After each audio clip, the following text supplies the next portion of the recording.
하겠습니다. 오늘 우리가 읽을 말씀은 누가복음 1장 1절부터 4절까지 말씀입니다. 오늘 우리가 함께 읽은 말씀은 누가복음 1장 1절로 4절까지 말씀, 다 찾으셨으면 함께 읽겠습니다. 시작. 우리 중에 이루어진 사실에 대하여 처음부터 목격자와 말씀에 일꾼된 자들이 전하여 준 그대로 내력을 저술하려고 붓을 든 사람이 많은지라.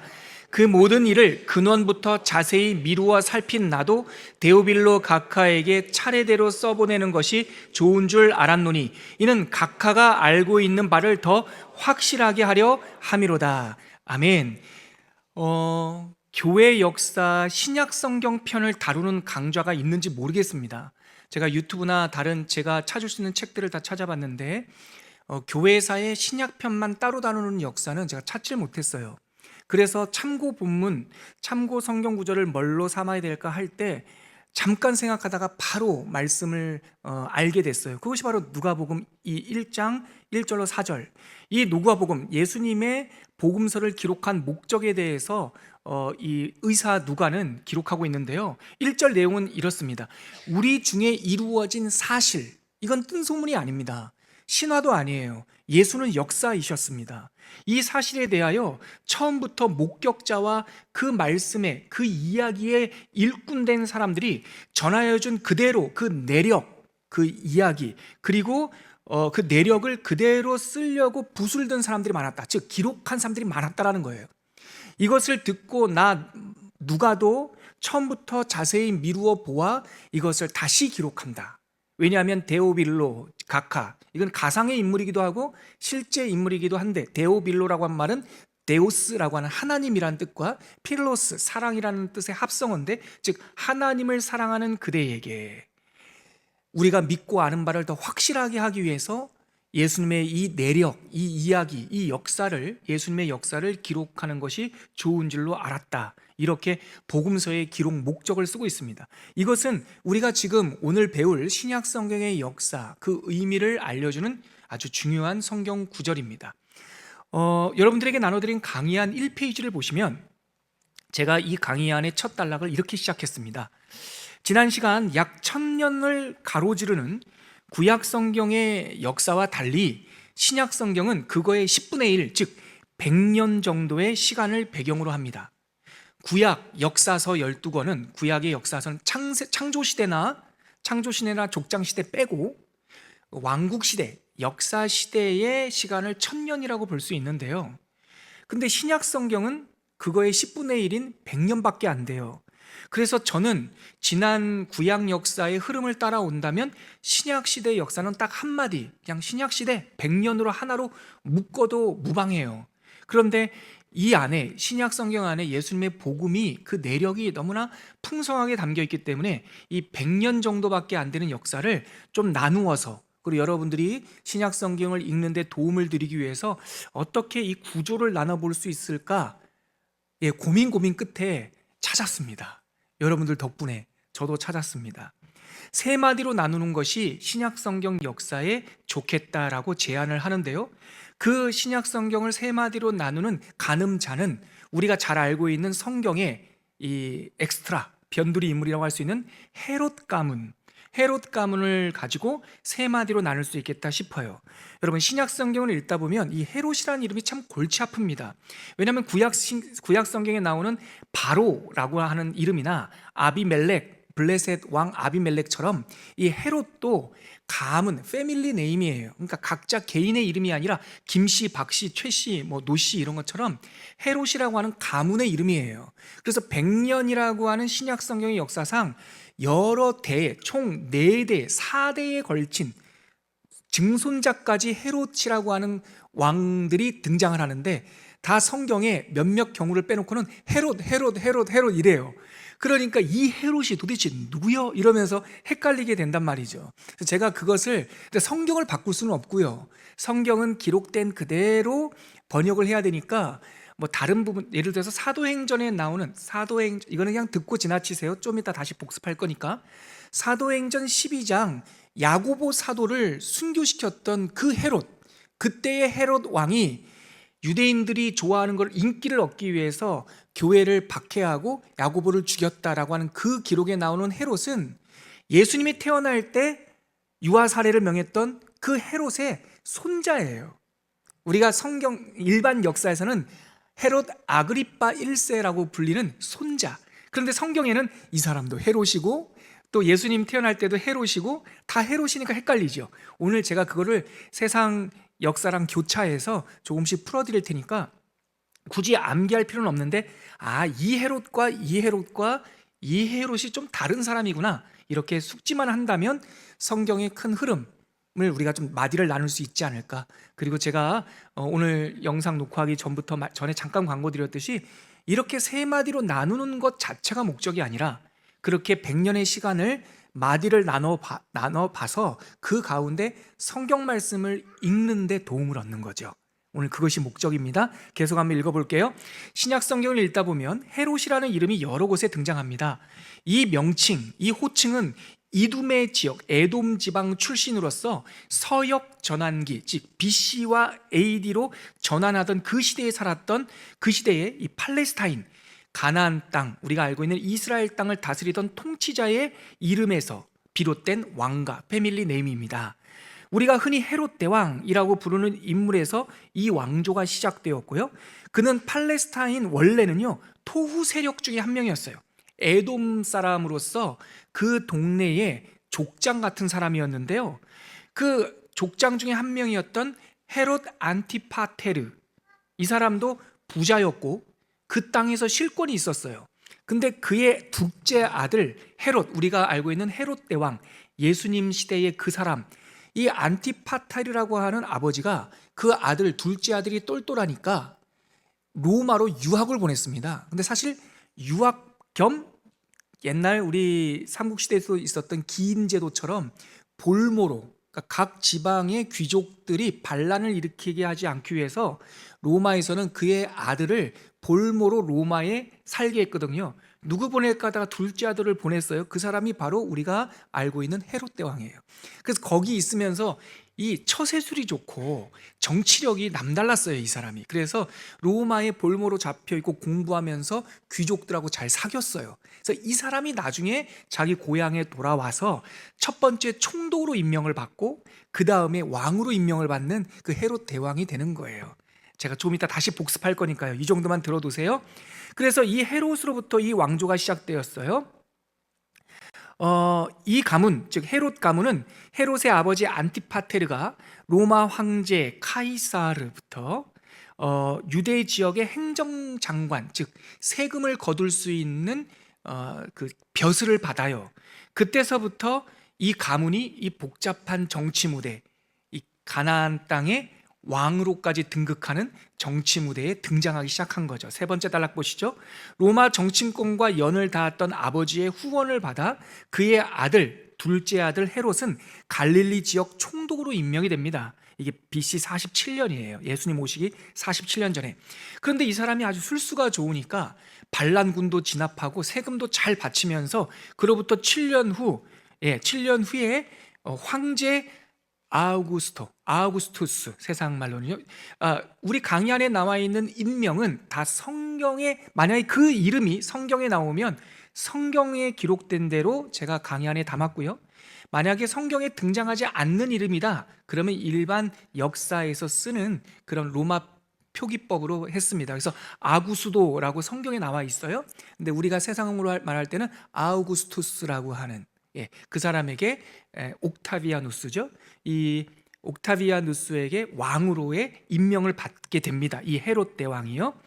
그때부터 약 100년간 헤롯 왕가가 4대에 걸쳐서 유대 땅에 등장했고, 이 부조리한 배경, 즉 유대 땅에서 에돔 사람이 왕이 되는, 이러한 부조리한 배경 속에서 예수님이 태어나셨고 교회가 태어나셨고, 이 헤롯 가문이 문을 닫을 때쯤 대박해가 일어나면서 복음이 열방으로 쫙쫙 퍼지기 시작하는 거예요.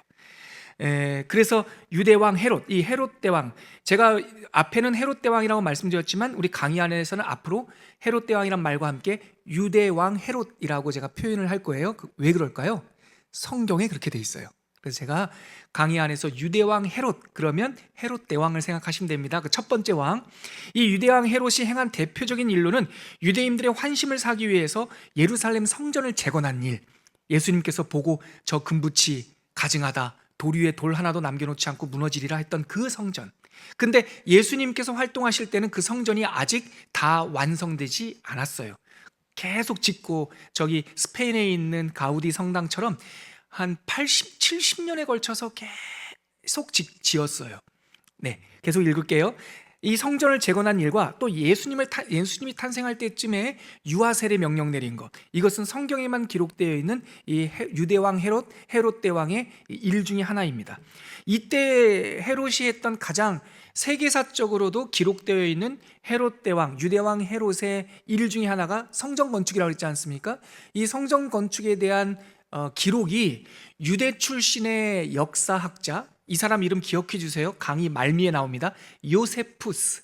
이게 요세푸스 라틴식 이름이거든요. 원래 이 사람이 유대인이었어요. 그러면은 유대 이름은 뭘까요? 한번 맞춰보세요. 라틴 이름으로는 요세푸스라고 불렀어요. 안토니우스 이렇게 하듯이. 그러면은 원래 히브리 유대인 이름이 뭐였을까요? 요셉, 맞아요. 요셉이었어요. 근데 이 요셉이 제가 나중에 말씀드리겠지만 나중에 황제가 되는 사람에 의해서 포로로 잡혀가요. 그리고 나서 워낙 똑똑하니까 그 포로로 잡았던 이 황제가 이 사람을 공부를 시켜서 역사가가 돼요. 예, 그 사람이 요세푸스예요.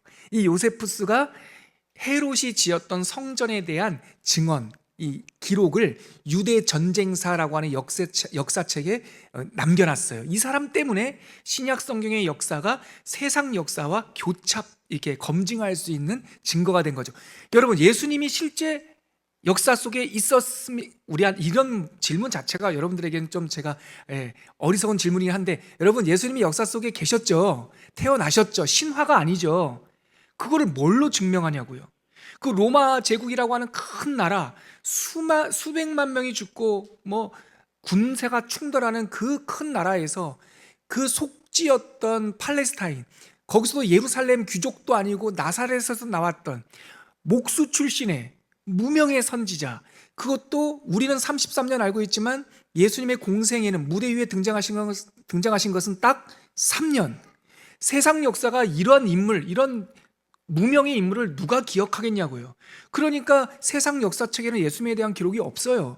그러니까 사람들은 성경 안에만 있네, 신화네, 그럴 수 있는데, 놀랍게 요세푸스의 기록에 예수님에 대한 언급이 있단 말이에요.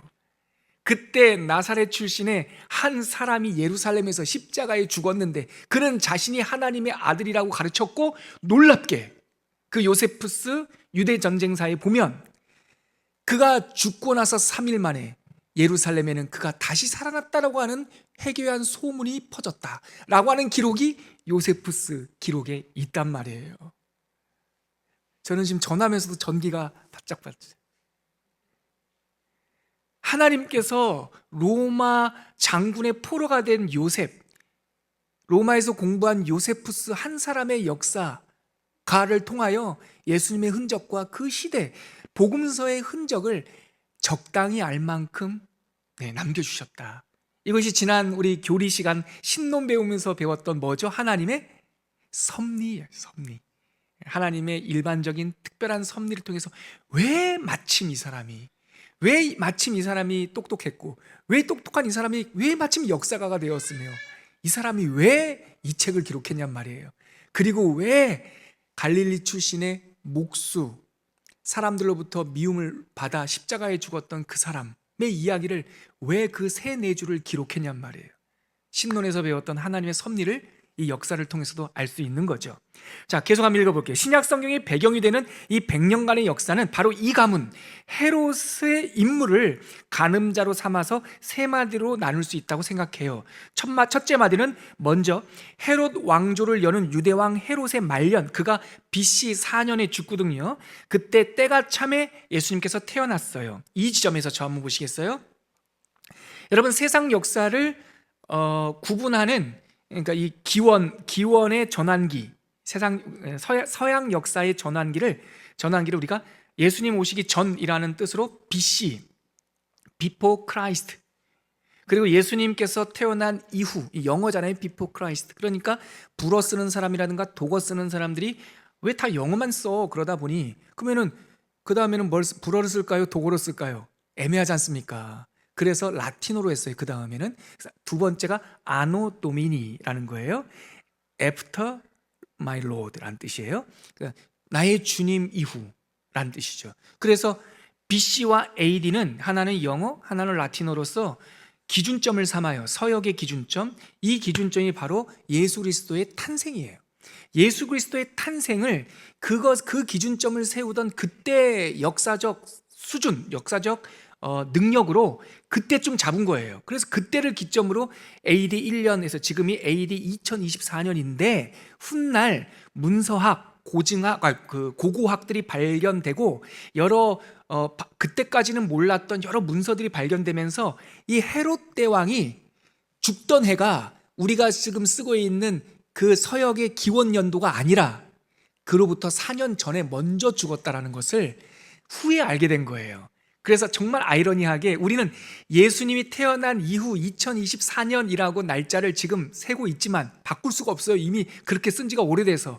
그러나 실제로 예수님께서 태어나신 것은 우리가 쓰고 있는 예수님 서역 기준으로 4년 전 BC 4년에 태어난 것이 거의 90% 이상 정확해요.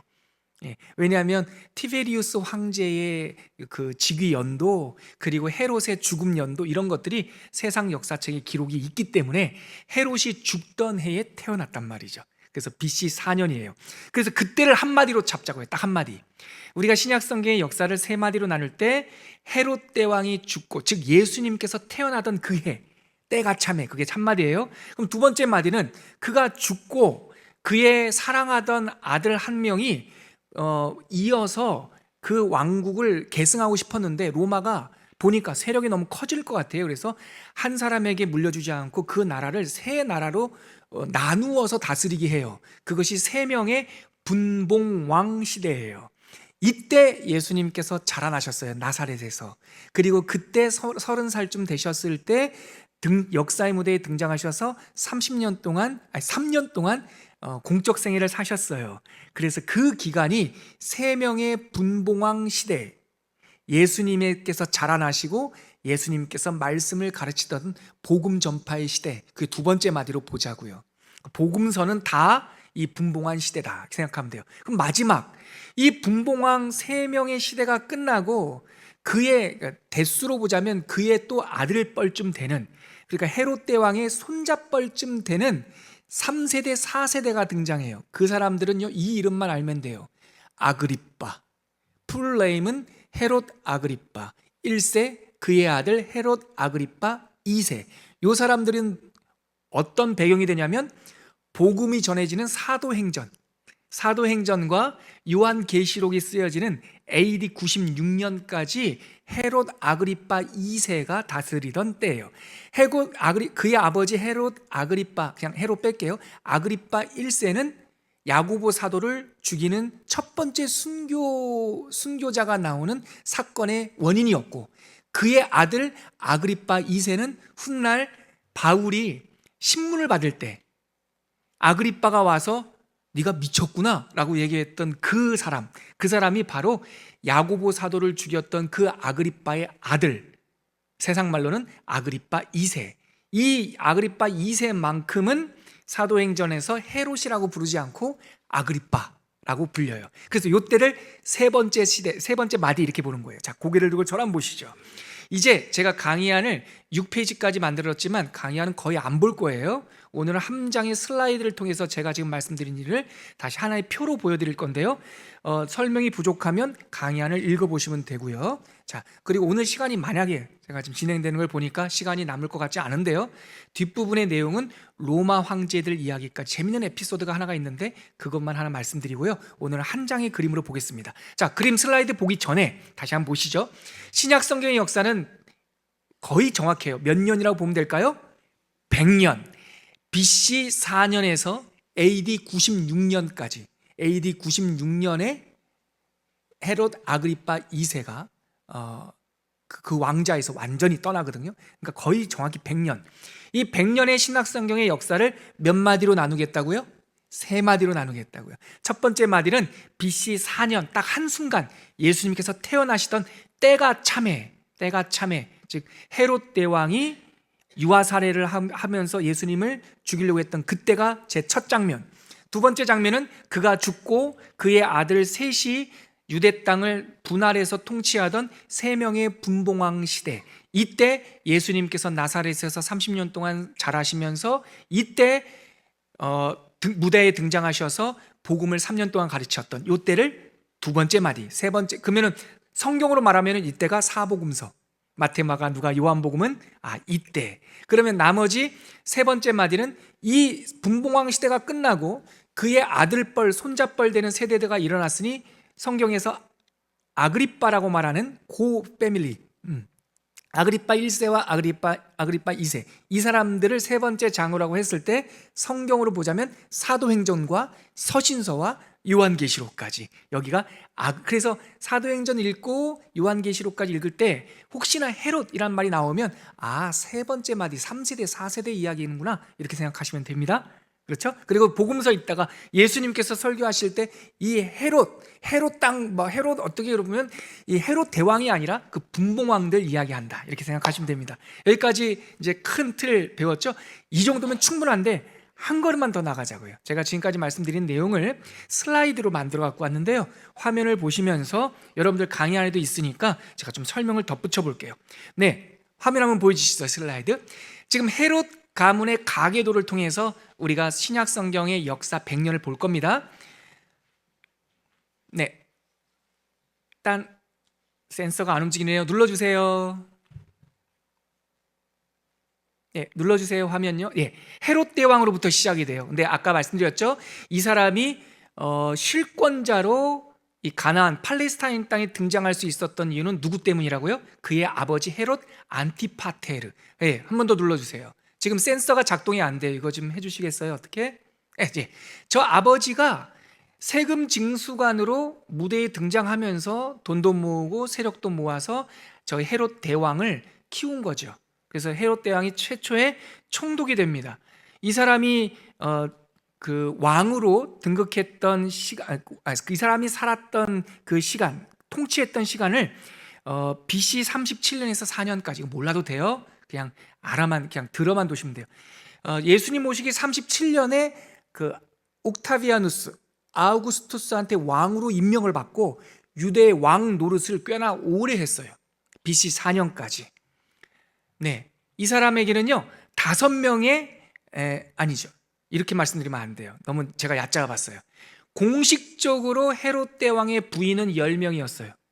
근데 성경 역사를 알 때 우리가 다른 부인들까지 다 알 필요 없고 5명의 부인, 5명도 너무 많죠. 근데 좀 아셔야 돼요.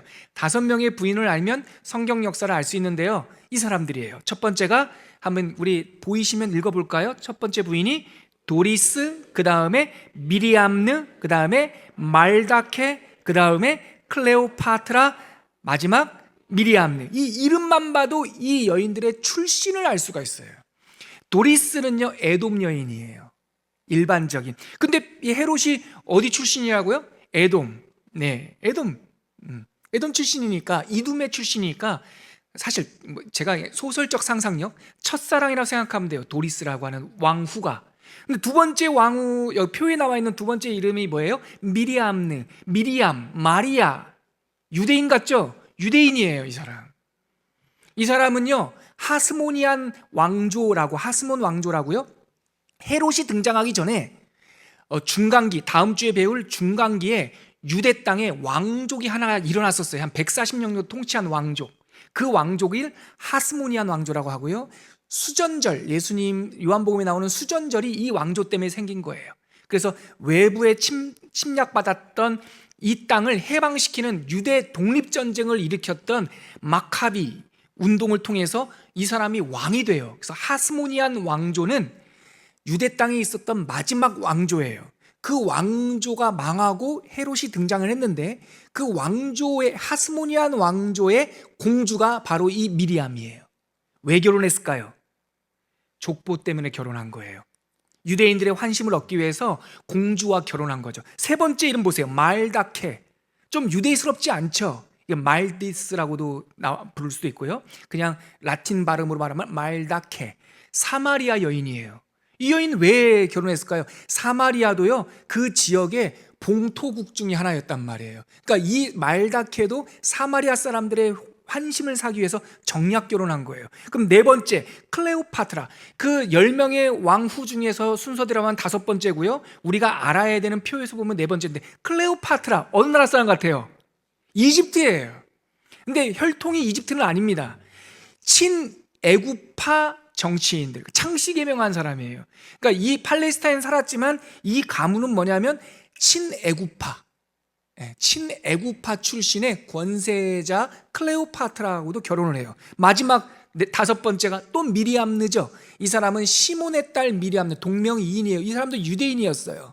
그러니까 많은 부족들을 포섭하고 왕권을 강화하기 위해서 헤롯 대왕이 10명이 넘는 공식 왕비, 후궁 말고요, 공식 왕비만 10명을 뒀어요. 이 5명 속에서 아들이 태어나면서 신약 성경의 역사를 구성을 해요. 자, 먼저 도리스, 이두메 출신 여인으로 추정되는 이 여인은요, 한 명의 아들을 낳는데요, 그 아들 이름이요 뭐예요? 읽어보실까요? 안티파테르. 제가 했어요. 그냥 주니어라고. 이거 1세 2세 막 이러니까 너무 힘들어. 왜 안티파테르일까요? 헤롯 대왕의 아버지가 안티파테르예요. 그러니까 여러분 이거 보세요. 우리나라도, 미국도 지금 있어요. 영국도 지금 이 전통이 있어요. 내가 아버지인데 첫 아들을 낳았어요. 자기 아버지의 아버지, 즉 할아버지 이름을 자기 장자에게 줍니다. 그런 전통이 지금도 미국에도 있어요. 가문, 이 전통을 중시하는 사람들은요, 그 가문을 이을, 우리식으로 말하면 뭐죠? 그러니까 종손, 종손에게 할아버지 이름을 물려줘요. 그래서 헤롯이 아들을 낳는데 도리스를 통해서 이 사람이 안티파테르라고 이름을 줘서 우리는 그냥 세상 말로는 2세, 우리 말로는 그냥 주니어, 안티파테르 주니어를 낳죠. 그 다음에 미리암느가 2명의 아들을 낳아요. 2명의 이름이 뭐냐면요, 아리스토블루스하고 알렉산더. 이름이 헬라식으로 돼버렸어요. 그리스식으로. 근데 이 아리스토블루스라고 하는 이름이요, 제사장 이름입니다.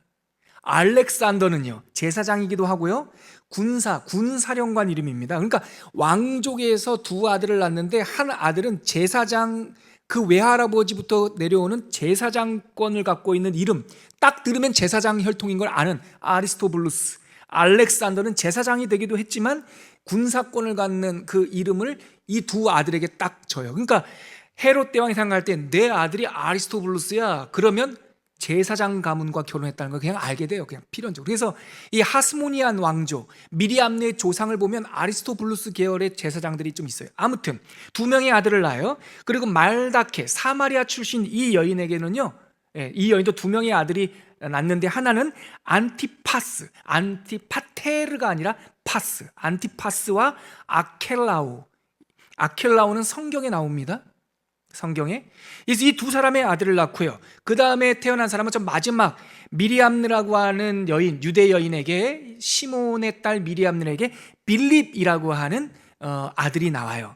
그러고 나서 클레오파트라, 친애굽파 이 여인이 애가 잘 안 생겼는데 훗날 애쓰고해서 아들을 하나 낳는데 그 아들의 이름도 역시나 빌립이에요. 그래서 빌립, 세상 역사에서는 빌립 2세라고 부르는 이 사람인데요, 이 사람이 빌립 좀 다른데요. 저 빌립, 그러니까 미리암네의 아들 빌립은요, 그 세례 요한이 책망했던 그 헤로디아의 첫 남편이 저 맨 끝에 있는 빌립이고요, 분봉왕 빌립은 저 2번 빌립 2라고 되어 있는 클레오파트라의 아들이 분봉왕 빌립이에요. 이거 몰라도 돼요. 아무튼 빌립이 2이다. 여기까지만. 그래서요, 그런데 이 헤롯이요, 아주 그 왕권을 물려줘야 되는데 저렇게 아들들이 많으면 자기네끼리 싸우다가 나라가 망하잖아요. 그래서 맨 처음에는 안티파테르를 되게 좋아했어요, 그 장자.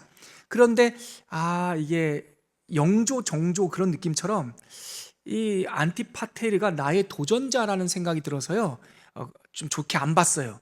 그러고 나서 나머지 아들, 특별히 저기 미리암느, 하스모니안 왕조의 왕후에서 태어난 요 아리스토블루스하고 알렉산더는요, 헤롯이 생각할 때 자기가 죽으면 나를 역사에서 지우고 하스모니안 왕조를 복원할 수 있겠구나라고 하는 두려움 때문에 누명을 씌워서 저 둘을 다 죽입니다.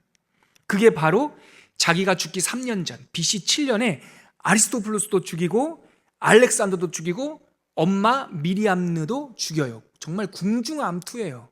그리고 나서 다시 자기가 죽던 헤롯 대왕이 죽기 직전 그 해 BC 4년에 자기의 왕세자였던 안티파테르까지 죽여요. 그래서 3명의 아들이 다 죽어요.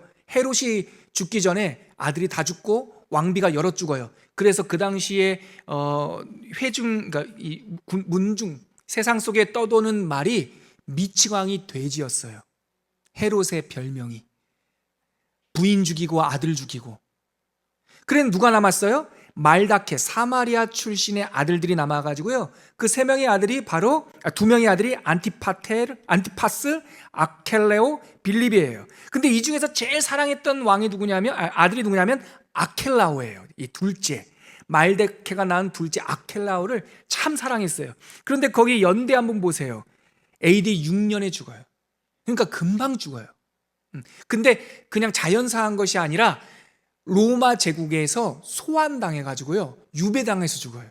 그러니까 이 헤롯 대왕이 사실은요, 저기 아켈레오한테만 나라를 다 물려주려고 했는데 로마 제국이 그거면 너무 힘이 세지겠다 싶어서 나라를 셋으로 나눈 거 아니겠어요? 이 아켈레오가 어디를 다스리는 분봉왕이었냐면 예루살렘과 유대 땅, 본진이라고 할 수 있죠. 그리고 이두메, 헤롯의 고향, 저 남쪽 이두메 지역, 거기 그다음에 남부 사마리아까지, 그러니까 땅의 절반 60% 이상을 아켈레오가 다 다스렸어요.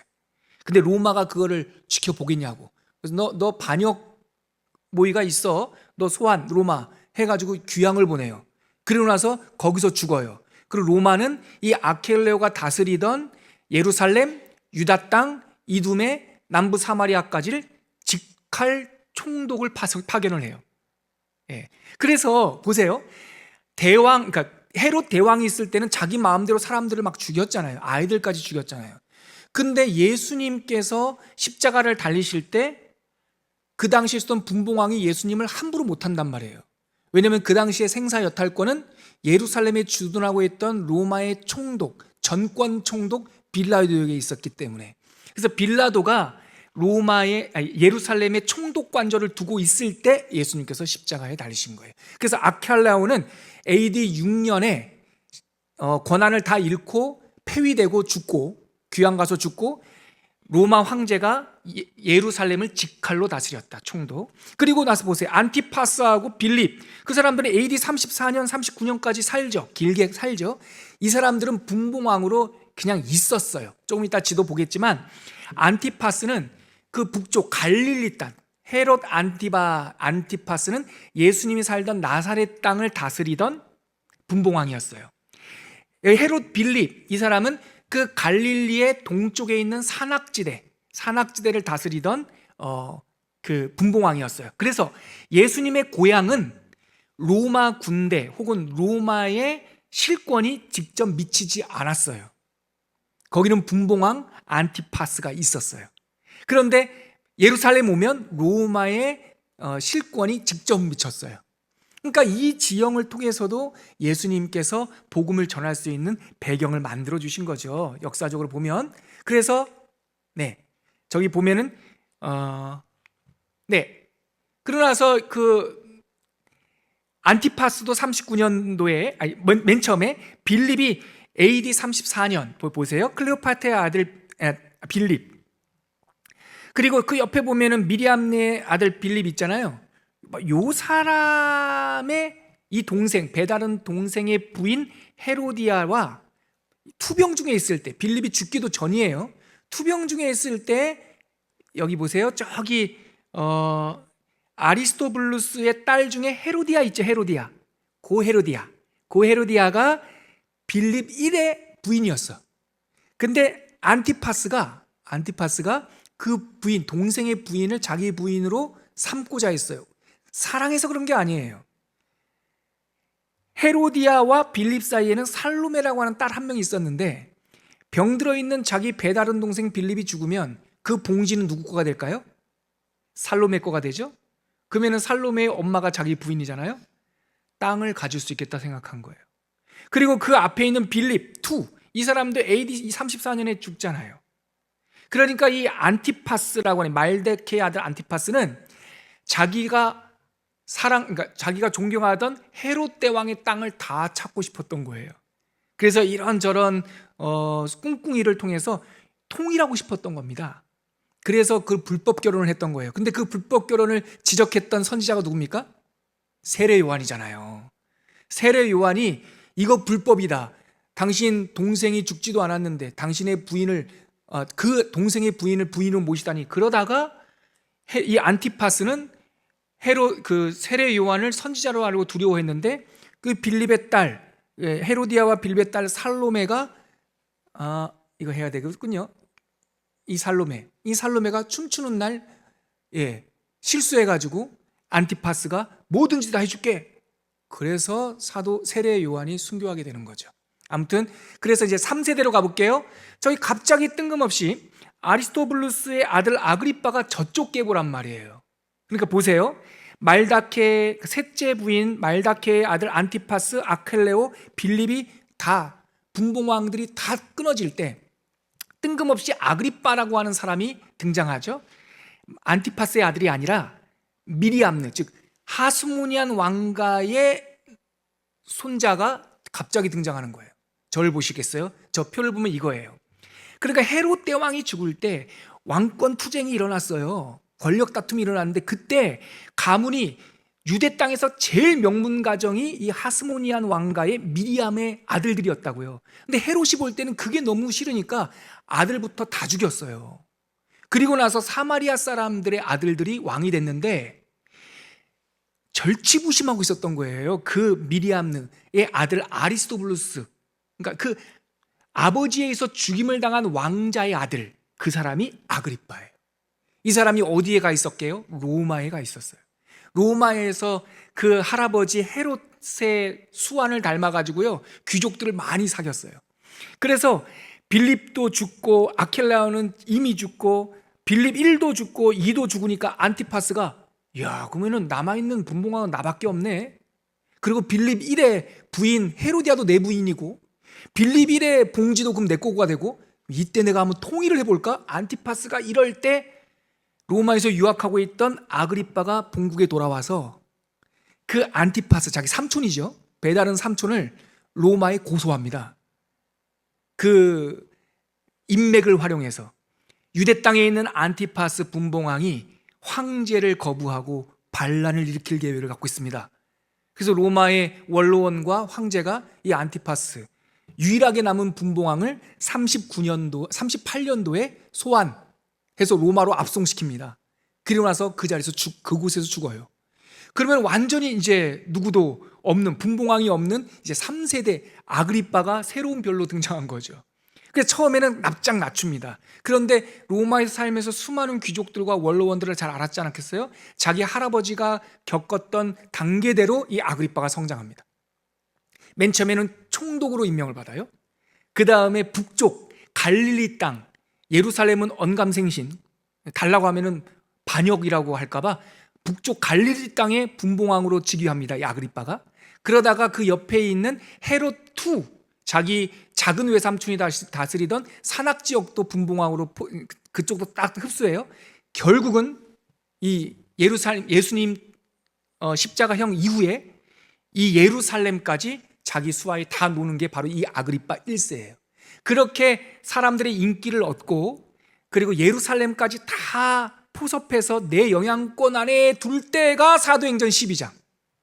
이 아그리빠가 유대인들의 마음을 얻고 싶어서 나사렛 이단들을 내가 박해해 줄게 해서 인기를 얻기 위해서 죽여요. 사도 야고보를. 그리고 이 아그리빠 1세는 자기 황제처럼, 로마에서 살았잖아요. 황제처럼 금으로 단장한 왕좌에 앉고 로마 황제의 버금가는 이 옷을 입고 등장을 합니다. 예루살렘에 즉위식을 해요. 그럴 때 사람들이 신이 강림했다 막 이렇게 난리를 친 거예요. 그래서 아그리빠 왕을 높였죠. 벌레 먹어 죽었다고 나오잖아요. 아마도 독살된 것으로 봐요. 어떤 것에 의해서 그렇게 예루살렘까지 다 점령했던, 자기 수하에 났던 아그리빠 1세는 순교자 야고보 남기고 자기가 전체 헤롯, 자기 증조 할아버지 헤롯 대왕이 다스렸던 거의 모든 땅을 소나기에 넣은 다음에 몇 년 안에 죽어요. 그리고 나서 그의 아들 아그리빠 주니어가 이젠 봤잖아요, 아버지가 어떻게 죽는 거를. 그리고 자기가 세력을 가지면 유대인들로부터도 공격을 받을 수 있고, 자기가 반쪽 유대인이지만 자기 어머니, 자기 할머니가 증조 할머니가 하스모니안 왕가의 공주잖아요. 그러니까 자기는 자기 증조 할아버지보다는 가문이 좋지만 앞으로 튀면 죽는다는 걸 안 거예요. 그래서 이 사람은 스스로 자처하여 갈릴리 분봉왕처럼 저 북쪽에 왕궁을 세우고 갈릴리 쪽 서늘한 곳에 살아요.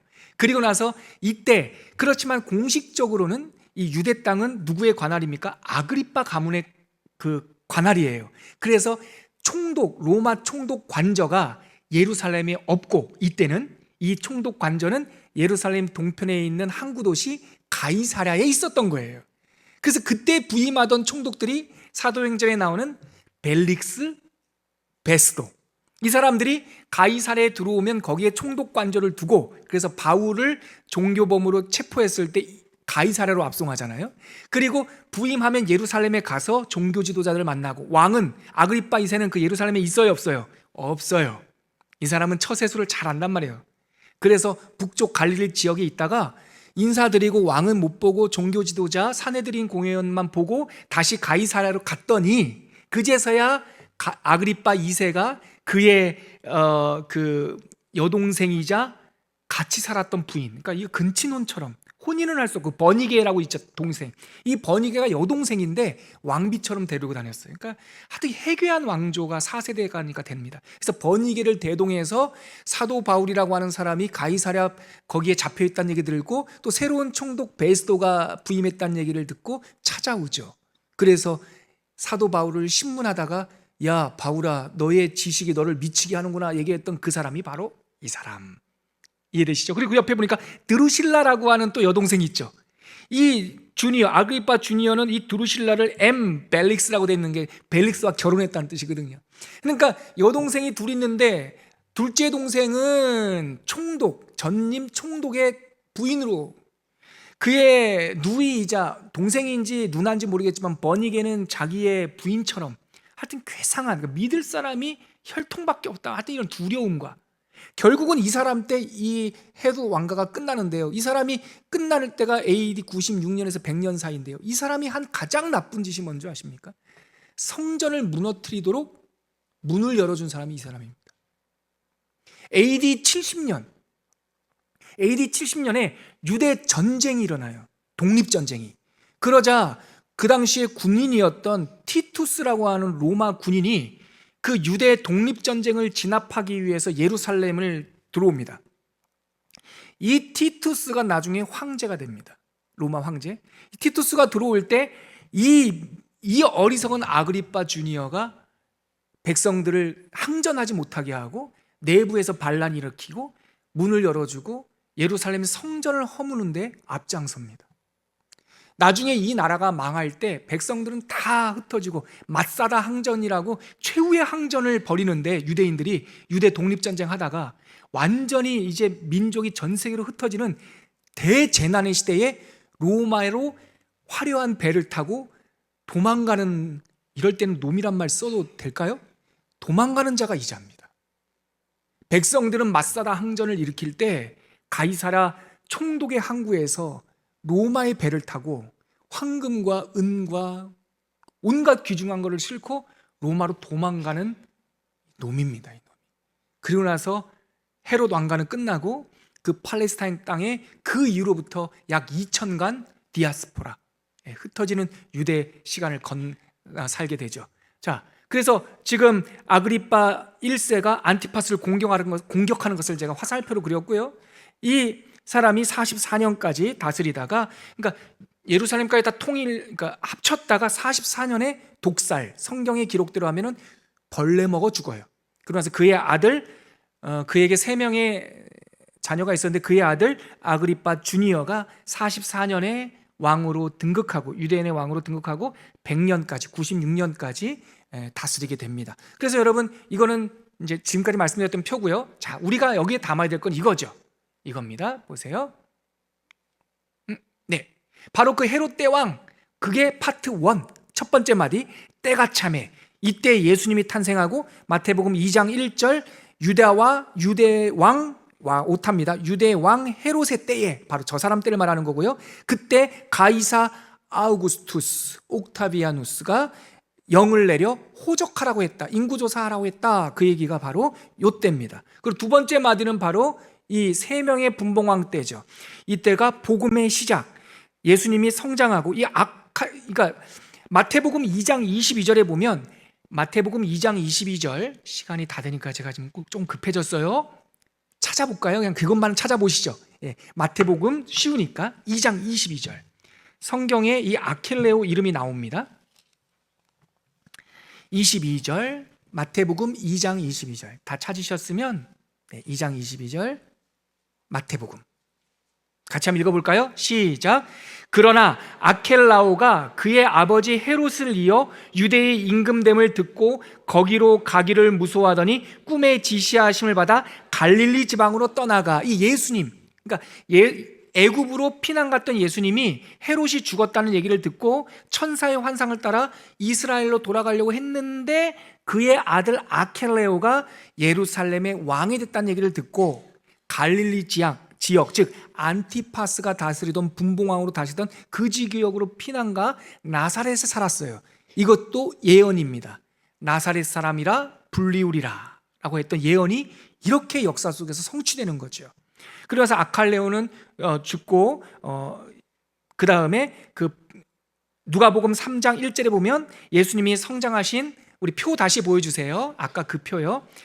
누가복음 3장 1절 찾아보시죠. 이것도 누가복음 3장 1절. 그래서 아켈레오가 다스리던 때에 갈릴리에 가셔서 거기서 30년 동안 사시다가 드디어 예수님의 공적 생애를 시작하는 누가복음 3장 1절 찾으셨으면 누가복음 3장 1절 같이 한번 읽어보겠습니다. 시작.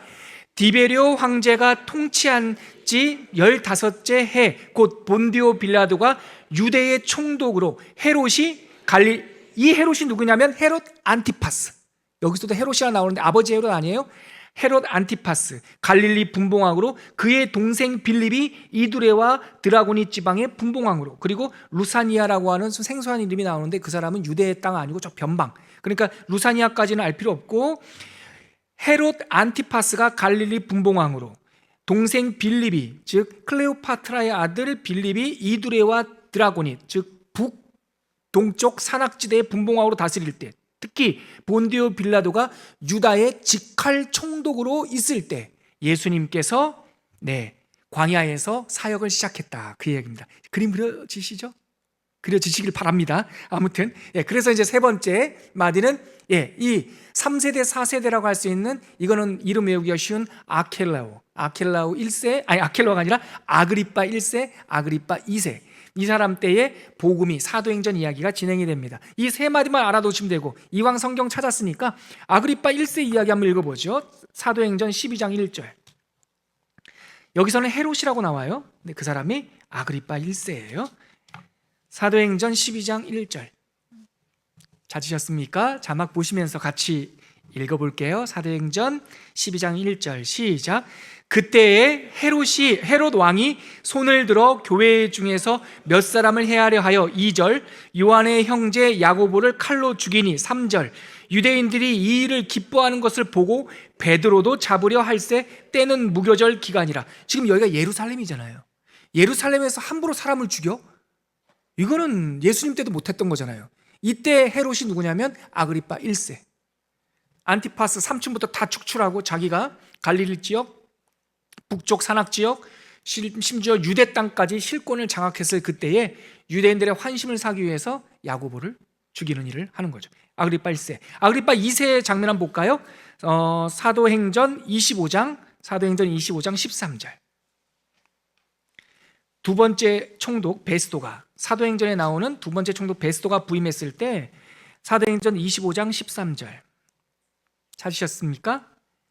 사도행전 25장 13절 14절 두 절 같이 읽어보죠. 13절 14절 시작. 수일 후에 아그리빠 왕과 버니게가 베스도에게 문안하러 가이사랴에 와서 여러 날을 있더니 베스도가 바울의 일로 왕에게 고하여 이르되 벨릭스가 한 사람을 구류하여 두었는데, 여기서 나오는 아그리빠가 헤롯 대왕의 증손자 4대손 아그리빠 2세. 이 사람과 함께 나온 버니게는 부인이 아니고 누이, 아주 괴상한 모습으로 등장을 하죠. 자, 다 있습니다. 다 까먹으세요. 그리고 강의 한 보시면 되잖아요. 오늘 기억할 거 100년의 신약 역사, 예수님이 태어나던 헤롯 대왕, 예수님이 활동하던 새 분봉왕, 복음이 전파되던 아그리빠 패밀리 시대. 성경 읽는데 도움이 되시길 바랍니다. 역사 얘기만 하다가 이 강의 안 읽으면 뒤에 보면 로마 황제 이름도 재미있게 막 이렇게 교차해서 나오니까요. 한번 참고하시고요. 역사 얘기만 하다가 우리가 마무리하려니까 조금 냉랭해서 하나님께 찬양 한 곡 올리고, 시간이 늦었지만 찬양 한 곡 올리고 우리 마무리하도록 하겠습니다. 우리가 배웠던 신약 성경의 역사를 거두는 찬양은 내 삶은 주의 것이라는 찬양입니다. 마음을 가다듬고 찬양하겠습니다.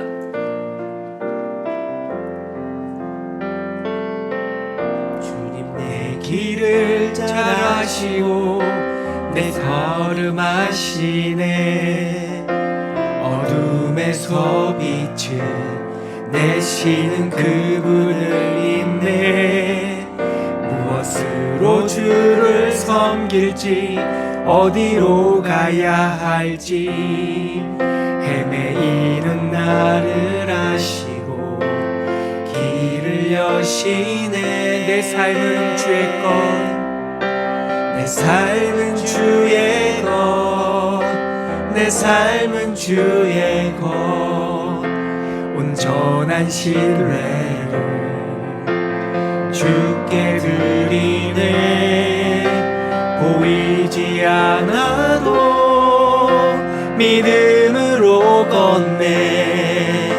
주 영광 바라보며 주만 따르네. 내 삶은 주의 것, 내 삶은 주의 것, 내 삶은 주의 것. 온전한 신뢰를 주께 드리네. 보이지 않아도 믿음으로 걷네. 주 영광 바라보며 주만 따르네. 오늘 이 고백 찬양은 고민수 목사님이 선곡을 해주신 건데요, 제가 악보 딱 올려주신 거 보고 이거다 그랬어요. 오늘 우리가 배웠던 신약 성경의 역사를 우리의 관점에서 고백하는 신앙 고백 같아요. 보이지 않아도, 또 주님께서 우리의 모든 길을 아시고, 어쩌면 우리가 역사를 공부하면 우리 인생은 퍼즐 하나 같아요. 퍼즐 하나를 보면은 그림을 상상하기 어렵죠. 그런데 퍼즐을 100년, 1000년의 역사로 다 맞추고 나면 하나님이 등장하십니다. 큰 그림이. 역사를 공부하다 보면 겸손해져요. 우연 같지만 하나님의 섭리가 있고요, 정말 실패 같았지만 그곳에서 하나님의 일하시는 지문들, 발자국들이 있습니다. 그래서 이 찬양의 가사처럼 온전한 신뢰를 주님께 드릴 수가 있는 거지요. 우리가 그러한 신앙의 묵상, 그리고 그러한 고백이 있기를 바랍니다. 같이 한번 기도할게요. 하나님, 우리가 하나님의 역사를 배우면서 역사의 주관자 되시는 우리 하나님을 신뢰하게 하여 주시옵소서. 당장은 보이지 않고, 당장은 너무나 큰 세계처럼 보이지만 그 세계보다 더 크신 하나님, 역사보다 더 위대하신 하나님을 믿음으로 인하여 신뢰를 가지고, 믿음을 가지고 우리에게 맡겨준 시간 성실하게 믿음으로 살아가게 하여 주시옵소서. 우리 그렇게 한번 기도하도록 하겠습니다. 하나님 아버지, 감사합니다.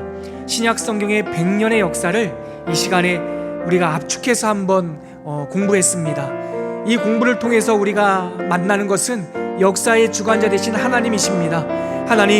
하나님께서 예수님의 오심을 미리 준비하시고 예수님께서 자라실 갈릴리를 준비하시고 또한 예수님께서 복음을 전하시기 위하여 로마의 길과 로마의 총독들을 준비하셨고 또 그 가운데서 십자가로서 우리의 모든 구원의 역사를 이루신 것을 이 역사를 통해서 알게 됩니다.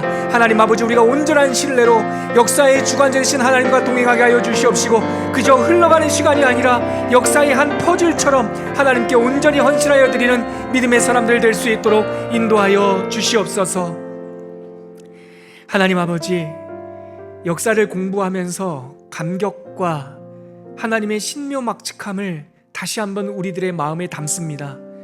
다 알아서 순종하는 것이 아니라 하나님을 믿기 때문에 보이지 않아도 순종할 수 있는 한 사람 되게 하여 주시옵시고 내 작은 하나의 헌신이 무슨 도움이 될까 그렇게 미련하게 생각하지 않도록 도와주셔서 하나님의 1000개의 100개의 역사의 퍼즐 속에서 내 작은 인생도 헌신하여 드릴 수 있는 하나님의 일꾼들이 되게 하여 주시옵소서.